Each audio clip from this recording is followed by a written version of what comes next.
Assalamualaikum warahmatullahi wabarakatuh. Sebelumnya izin memperkenalkan diri, saya Melanie Julianti dengan INPMF 122008. Di sini saya akan memandu diskusi mengenai hipertensi pada kehamilan. Eh,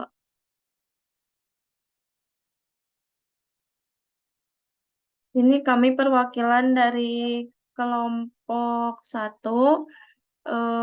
Saya ditemani oleh rekan saya, pemateri 1 Putri Adinda Lestari, dan pemateri 2 Anissa Nurhidayanti, dan ada tim pembuatan PPT yaitu Tina Tiara Budiman, dan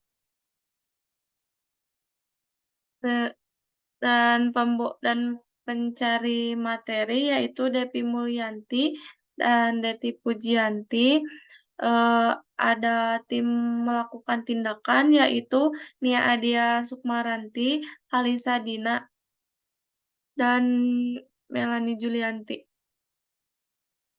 Baik, langsung saja ke pemateri 1. Kepada rekan Putri Adinda, saya persilahkan. Baik, terima kasih kepada moderator yang telah menyerahkan kepada saya. Di sini ada pembahasan, 1 definisi, 2 etiologi, 3 gejala, 4 klasifikasi, 5 faktor resiko, 6 komplikasi hipertensi dalam kehamilan, 7 kasus, 8 analisis kasus. Selanjutnya,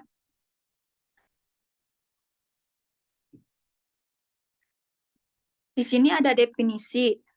Hipertensi adalah tekanan darah sekurang-kurangnya 140 mmHg sistolik atau 90 mmHg distolik pada 2 kali pemeriksaan berjarak 4-6 jam pada wanita yang sebelumnya mortensi. Bila ditemukan tekanan darah tinggi 140 sampai 90 mmHg pada ibu hamil, dilakukan pemeriksaan kadar protein urin dengan tes celup urin atau protein urin 24 jam dan tentukan diagnosis.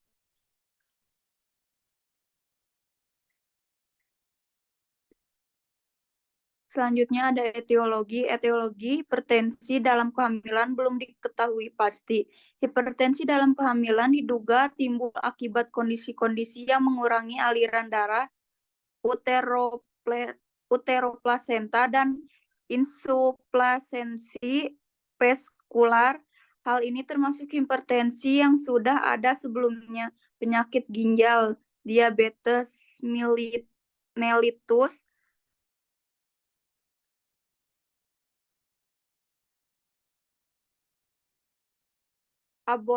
abortive sleep apnea atau OSA, trabofilia, dan penyakit autoimun. Selanjutnya ada gejala. Ada kalanya hipertensi muncul tanpa gejala dan gejala muncul hanya saat organ target seperti ginjal, jantung, otak, dan mata mengalami komplikasi. Gejala umumnya hipertensi adalah sakit kepala ringan hingga berat, pusing, kadang diikuti mual bahkan muntah, nyeri punggung dan leher, nyeri otot dan persendian, susah tidur, badan lemas.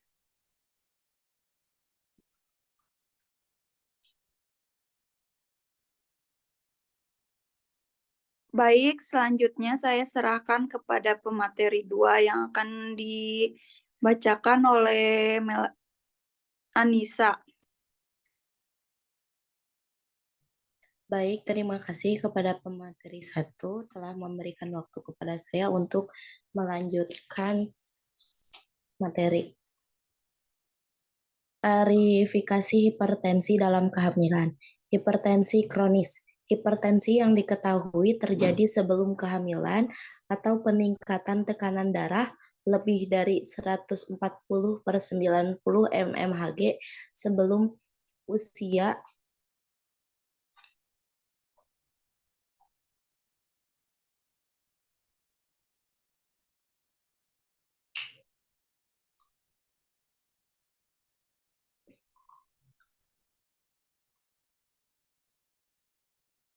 sebelum usia gestasi 20 minggu dan berlanjut hingga 6 minggu setelah melahirkan. Preeklamsia. Preeklamsia merupakan hipertensi yang didiagnosis berdasarkan protein urea jika protein urea negatif pada pemeriksaan dipstik atau 0,3 G per L protein dalam spesimen urin tangkapan bersih yang diperiksa secara acak atau ekresi 0,3 G protein atau 24 jam. Eklamsia didefinisikan sebagai awitan baru konvulsi selama kehamilan atau pascapartum yang tidak berkaitan dengan kondisi patologis serebral terjadi pada ibu yang menderita preeklamsia. Hipertensi gestasional, hipertensi yang terjadi tanpa tanda-tanda preeklamsia, didiagnosakan jika setelah beristirahat tekanan darah ibu meningkat lebih dari 140 per 90 mmHg pada sedikitnya 2 kali pemeriksaan tidak lebih dari 1 minggu setelah minggu ke-20 kehamilan pada wanita yang diketahui normotensif.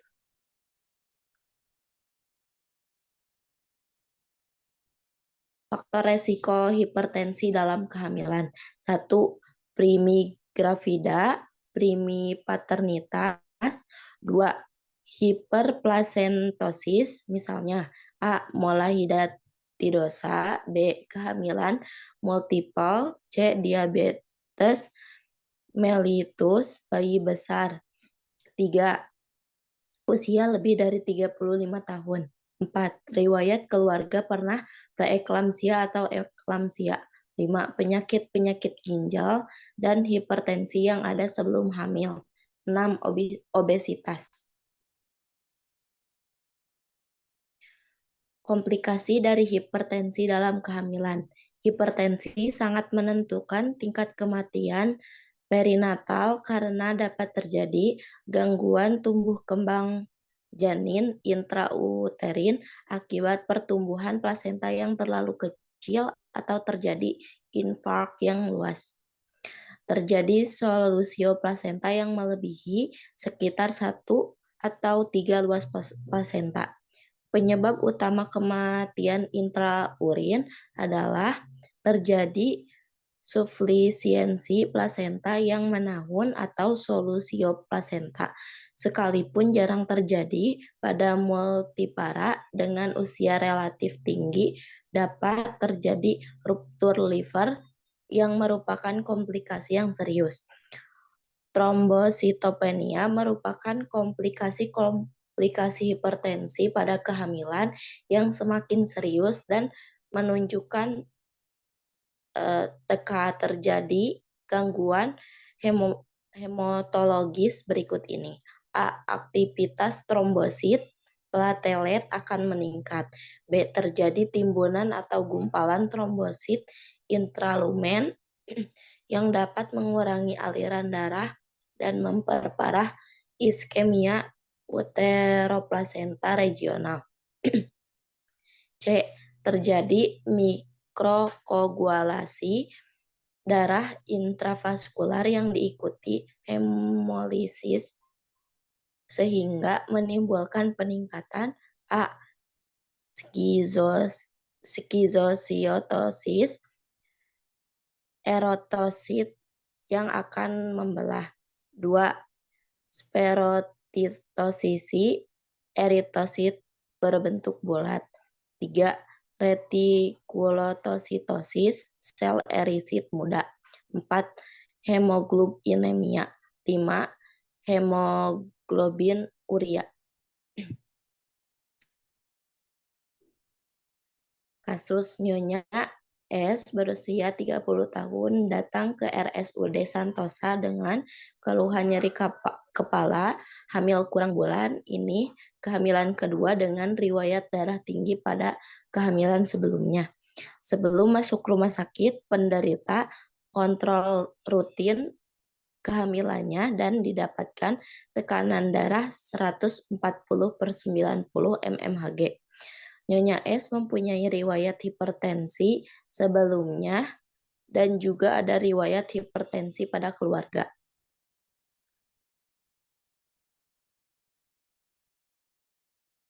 Analisis kasus. 1. Data subjektif. A. Keluhan. Nyonya S mengeluh nyeri kepala. B. Riwayat kehamilan. Primi gravida memiliki riwayat hipertensi pada kehamilan sebelumnya. C. Riwayat penyakit. Nyonya S mempunyai riwayat hipertensi sebelumnya. Keluarga mempunyai riwayat hipertensi. 2. Data objektif. A. Keadaan umum baik. B. TTP, tekanan darah lebih dari 140/90 mmHg, nadi 80 kali per menit, respirasi 17 kali per menit, suhu 37 derajat Celcius. C. Pemeriksaan fisik, terdapat odema pada kaki, TFU 3 jari di bawah PX, bokong teraba di fundus, punggung kanan, bagian kecil janin berada di perut bagian kiri, DJJ positif teratur, HIS 2 kali 10 kali 30. Genitalia vulva dan vagina tidak terdapat kelainan. Portio tebal lunak, pembukaan 2 cm, ketuban utuh, presentasi kepala, posisi UK kanan depan, molase negatif, refleks patella positif. D. Pemeriksaan penunjang. Tes celup urin menunjukkan tidak terdapat albumin pada urin.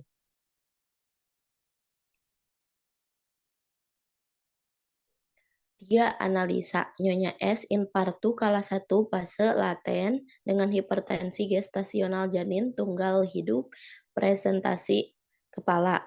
4. Penata laksanaan. A. Memberitahukan hasil pemeriksaan kepada ibu atau keluarga. B. Melakukan informed consent pada keluarga. C. Menetapkan perawatan aktif atau konservatif sesuai advice dokter. Jika perawatan konservatif, A. Memberikan nifedipin per oral, hidralazin atau labetal parenteral. B. Berikan dosis awal 4 gram MgSO4 sesuai prosedur untuk mencegah kejang atau kejang berulang dengan syarat pemberian MgSO4 yaitu terdapat Ca glukona 10% dan refleks patella jumlah urin minimal 0,5 mili per kilogram BB per jam. C. Memberikan dosis pemeliharaan 6 gram MgSO4 15 mili larutan MgSO4 40% dan larutkan dalam 500 cc larutan ringer laktat atau ringer asetat dengan kecepatan 28 tetes per menit selama 6 jam dan diulang hingga 24 jam setelah persalinan atau kejang berakhir bila eklamsia. D. Lakukan pemeriksaan fisik tiap jam meliputi tekanan darah, frekuensi nadi, frekuensi pernapasan, refleks patella dan jumlah urin. Bila frekuensi pernapasan lebih dari 16 kali per menit dan atau tidak didapatkan refleks tendon patella dan atau tidak terdapat oliguria reproduksi urin lebih dari 0,5 mili per kilogram BB per jam, segera hentikan pemberian MgSO4 F. Jika terjadi depresi napas, berikan Ca glukona 1 gram 10 mili larutkan 10% bolus dalam 10 menit. Baik, sekian yang dapat saya sampaikan. Untuk selanjutnya saya kembalikan kepada moderator. Baik, terima kasih kepada pemateri yang telah memaparkan materinya. Selanjutnya akan dilakukan tindakan role-play tindakan kepada tim tindakan. Saya persilahkan. Ada yang bisa saya bantu? Sebelumnya dengan ibu siapa, berusia berapa, dan alamatnya dari mana? Saya Ibu Dina, umur 30 tahun, alamatnya dari Cianjur. Apa keluhannya Ibu? Ibu, saya kan ini sudah mendekati HPL bulan sekarang. Nah, keluhan saya tuh selama kehamilan itu sekarang tuh sering sakit kepala, terus juga dengkul bergetar sama kaki saya tuh sering bengkak. Kalau boleh tahu ini kehamilan yang keberapa ya Bu? Kehamilan pertama. Baik, mungkin saya akan memeriksa dulu TV Ibu ya. Ibu bisa langsung duduk saja di ranjang. Tiduran aja.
Ibu karena kehamilan Ibu sudah masuk HPL, jadi saya akan memeriksa dulu letak janinnya ya Bu ya.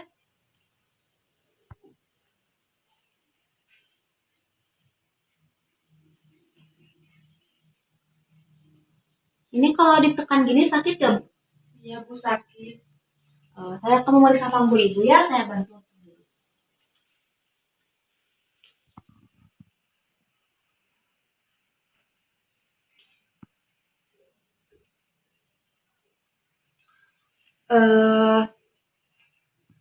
Karena sudah memasuki HPL juga, jadi saya akan melakukan pemeriksaan dalam ya Bu ya.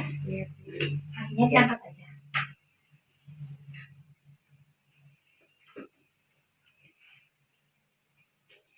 Ibu, saya akan melakukan pemeriksaan dalam. Jika Ibu terasa mulas, bilang ya Bu ya.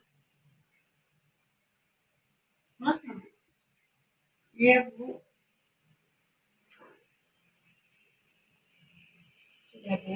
Baik, saya akan bicara Bu. Saya akan duduk dulu. Jadi gini ya Bu ya.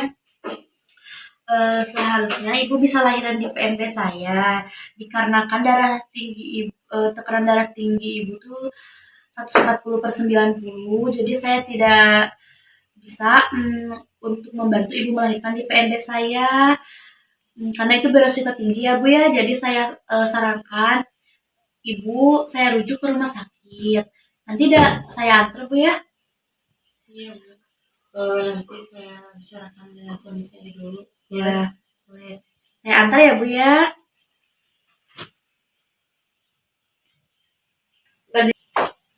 Assalamualaikum. Ibu, salam. Aduh, Ibu langsung berbaring di bed aja ya. Ibu saya balik ke ya.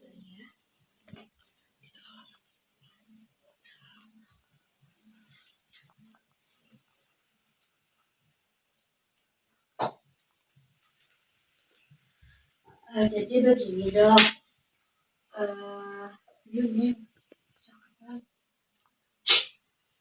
Jadi begini ya Dok, pasien saya ini kehamilannya sudah memasuki HPL. Tetapi saya tidak bisa membantu pasien saya untuk melahirkan di PNP saya dikarenakan dia memiliki tekanan darah tinggi atau hipertensi Dok. Oh, kalau boleh saya tahu berapa tekanan darahnya? 140/90 Dok. Jadi saya tidak mau membantu melahirkan karena beresiko tinggi. Oh, hipertensi ya. Itu harus segera dilakukan tindakan induksi ya Bu, biar persalinan cepat. Ya udah sekarang kita lakukan tindakan aja ya Bu. Iya. Ibu mengalami hipertensi ya, jadi Iya, harus dilakukan tindakan induksi. sebelum induksi, Ibu harus meminum dulu obat hipertensi supaya tekanan darah Ibu turun ya Bu, sebelum persalinan.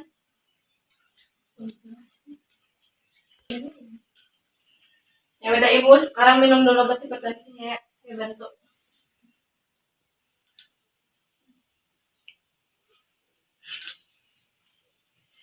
Sekarang Ibu istirahat dan tunggu beberapa jam untuk nunggu tekanan darah Ibu turun. Setelah itu saya kembali lagi ya. Iya Bu, terima kasih ya Bu. Ibu kan tadi sudah minum obat hipertensi. Sekarang saya cek tekanan darah Ibu ya, siapa tahu udah turun lagi.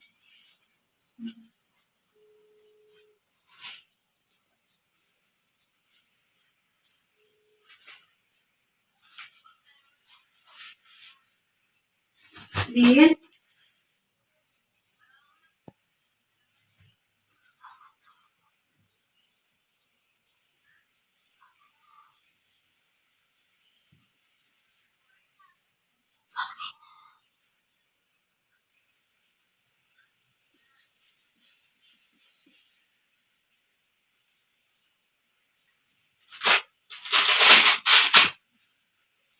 Ibu tekanan darah Ibu sudah turun jadi 140/80.